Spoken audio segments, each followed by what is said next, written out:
La conciencia no determina al ser, sino el ser a la conciencia.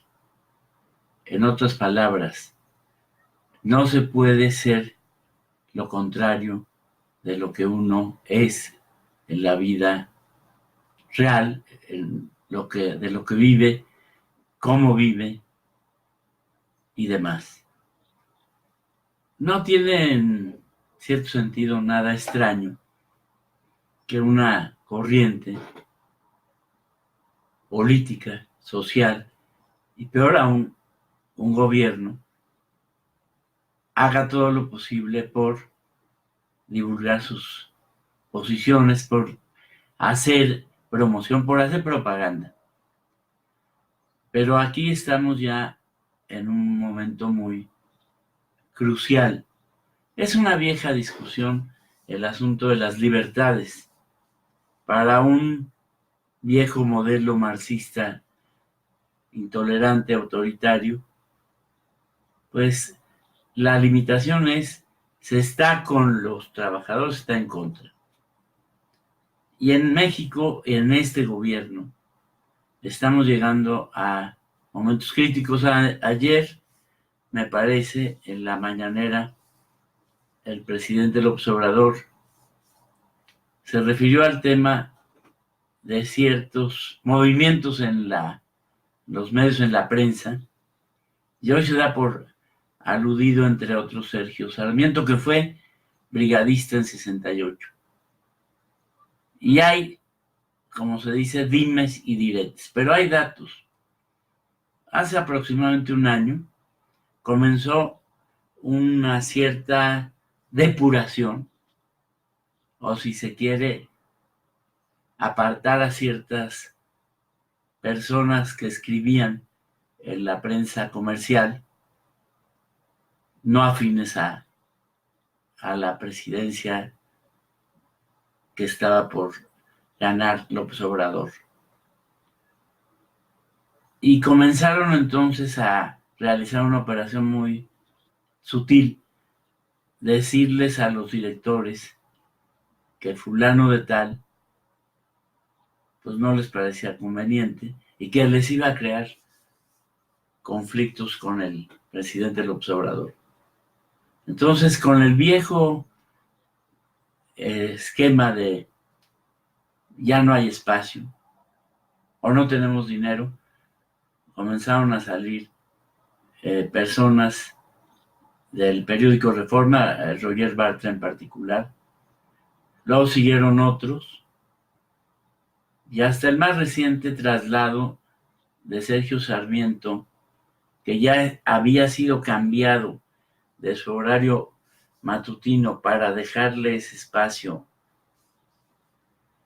a Carmen Aristegui, y ahora de plano le quitan el programa de vespertino y ponen al astillero bajo la dirección editorial de Radio Centro. Se dice que ese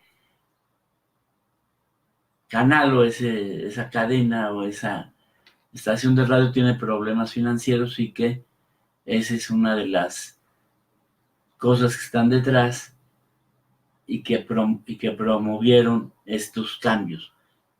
El presidente dice que él no actúa y no se entromete en eso y afirma que de 100 columnistas o calumnistas, se les decía, 95 son contrarios a él y 5 solamente afines. Está ocurriendo con eso, con el asunto de los periodistas, de los conductores en la prensa comercial, en la televisión pública, en Canal 11, donde pues prácticamente el noticiario de la noche es pues el boletín oficial del gobierno de López Obrador, y por las mañanas transmite íntegra la mañanera. En el 22 ocurre algo semejante. Han introducido programas muy claramente promotores, propagandistas del gobierno. En Radio UNAM están hace tiempo adueñados los hermanos Taibo de varios programas y otros que controla otro sector de la intelectualidad de la UNAM, y han cerrado o sellado un control de medios. Digo que no es extraño porque incluso hace unos 6 meses, en una cena amistosa, un ex alto funcionario del gobierno de Lula decía que el error más importante de Lula fue no haber tenido la mayoría en el Congreso, cosa que los llevó al famoso mensalado, es decir, comprar a los diputados opositores o aliados para tener la mayoría. Y nos decía ese alto funcionario, bueno, pero aquí ustedes se refería al fenómeno de la llamada cuarta transformación, pues no tienen ese problema, tienen mayoría en el Congreso de la Unión, Cámara de Diputados, Cámara de Senadores. Lo que no deben olvidar es el asunto de la prensa. Sin la prensa, esta la usa la burguesía y la convierte en un ariete contra los cambios. Y pareciera que esa lectura la hizo también el presidente o su equipo afín, y están realizando una transfusión, donde antes estaban efectivamente escribanos o chayoteros o calumnistas cuya letra, cuya imagen estaba al servicio del régimen durante décadas. Esa fue la función de Zabludovsky y otros en Televisa, y fue paulatinamente cambiándose esto. El asunto es, como dice el dicho, que cuando la perra es brava, hasta los de casa muerden. Ricardo Rocha, que es un conductor que estuvo muchos años en Televisa, que es amigo y que a mí en lo particular y a muchos nos abrió espacios ahí, se quejó ante el propio presidente López Obrador en una mañanera de por qué lo habían incluido en la lista de gente que cobra cientos de miles, millones por la publicidad, cuando él dice que ese es un negocio de su familia, aparte de donde están sus hijos. Alguno de ellos bautizó a su hijo, o sea, el nieto Ricardo, con el nombre de López Obrador. Y bueno, se lamentaba de eso. Lo mismo hizo el de SDP en una entrevista con Gómez Leiva. En fin, hay una operación destinada a controlar la radio, la televisión, los medios. Y ahora está el asunto del IMER. Han hecho una verdadera poda, eliminado programas completos, secciones completas, son varios centenares de despedidos, todo bajo el prurito de la austeridad. Y detrás, sottovoce, dicen los allegados al presidente, que había mucha corrupción y que entonces había que correr a muchos aviadores. Curiosamente, lo dicen personas que han trabajado hasta 40 años y más en todos los gobiernos, casi desde Echeverría hasta la fecha, en altos cargos y realizando funciones de propaganda de Salinas, de la Madrid, de Cedillo, incluso de Fox y de Calderón y de Peña Nieto. Entonces, vuelve otra vez el asunto de las libertades. No me voy a referir a la vieja paradigma liberal de Voltaire. No estoy de acuerdo contigo, pero defenderé con tu derecho a opinar hasta la muerte.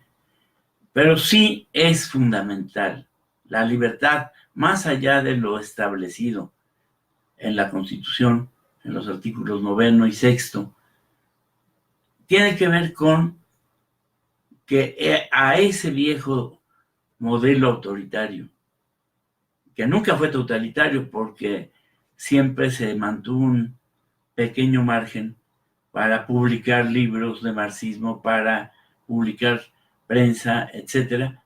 No era ni mucho menos ni el modelo de Hitler, ni el modelo de Mussolini, ni el modelo de Franco, ni el modelo de Pinochet por el lado derecho, o del apartheid en Sudáfrica, pero sí muy cercano a modelos como el soviético, el castrista, el madurista, de ir convirtiéndose en el monopolio total de la difusión de ideas en la prensa, en la radio, en la televisión.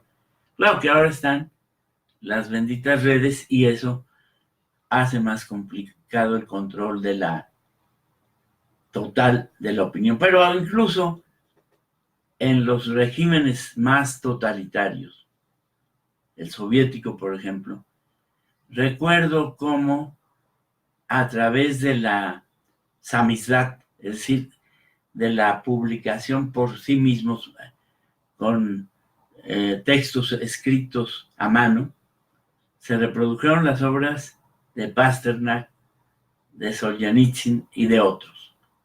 Y eso ocurría también en la época del zarismo, o todavía en las calendas, cincelando la piedra, se evadía la censura. Pero el hecho de que se puede evadir no acredita, no legitima esta política que estamos viendo, recontrol del gobierno de todos los medios, independientemente de que existan o existieran, existen todavía calumnistas que cobraban centenares de miles, millones de pesos para poner sus columnas, sus gargantas profundas al servicio pues, del PRI, también de los regímenes del PAN y del propio perredismo, pejismo, cuando fueron gobierno en la Ciudad de México, lo han sido en buena parte de estados de la República. Ahora que tienen la presidencia, pues es normal, entre comillas, que tiendan a controlar. La cosa es que eso no legitima o no debería callar la denuncia de que esté ocurriendo eso de los que no estamos de acuerdo con esa política.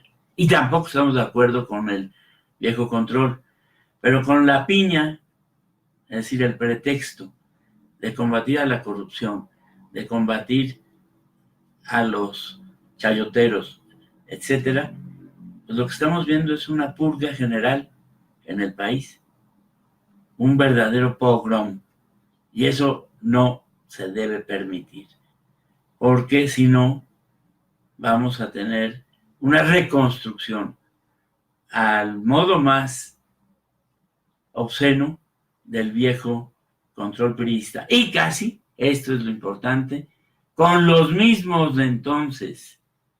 Por ejemplo, el director de Canal 22, o de Canal 11, perdón, es un viejo priista. Fue gobernador de Tlaxcala, senador, etc. Puede ser que haya modificado su posición y ahora sea progre. Pero el staff de gobernantes que están hoy en los altos cargos del gobierno del presidente López Obrador, en un porcentaje muy alto, algunos dicen que es el 70%, proceden o del PRI o del PAN y algunos para suavizar del PRD. Bueno, pero si el PRD son exactamente los mismos. Quedan como 7 que no saben cómo van a cerrar el changarro. Los Ortega, los Chuchos y otros por ahí. Pero en general hubo una operación de transfusión completa del PRD a Morena. Lo que Porfirio Muñoz Ledo llamaba en la época de la corriente democrática voltear el calcetín. Decía él, hay que voltear el calcetín. Sacar a todos los del PRI al FDN y ahí hacer el cambio. ¿Por qué? Porque la idea no es tan aberrante. El Estado mexicano es un Estado popular, nacionalista, en el cual se expresó un empate. Diría Gili, es un régimen bonapartista. Y entonces hay una tensión, una permanente forcejeo entre la corriente progre, nacionalista, estatista y los neoliberales. ¿Quién va a ganar esa forcejeo? Ese es el tema, dicen ellos, y hay que apostarle a la corriente estatista nacionalista. Por fin parece que arribó a través de una, es otra de las paradojas, de una elección que ellos mismos denostan. Ya dicen que es una derivación del neoliberalismo. Lo electoral no tiene importancia. Es una manipulación imperial, estatista, neoliberal, que permite el control. Pero claro, cuando eso te beneficia, pues se aplica la máxima de háganse la voluntad divina en los bueyes de mi compadre. La libertad de expresión en los medios escritos, en radio, en televisión, en el IMER, en todos los órganos públicos y privados, es una necesidad fundamental. Y por eso la vieja idea de Dylan de que la respuesta en el viento sigue vigente. No se puede dejar de defender la libertad de expresión, de manifestación, de asociación, para quien sea. Y no se vale hacer esa política de que está bien lo que sirva para mi beneficio. Y lo demás, pues que se haga la voluntad divina, pero en los bueyes de mi compadre. La respuesta está en el viento.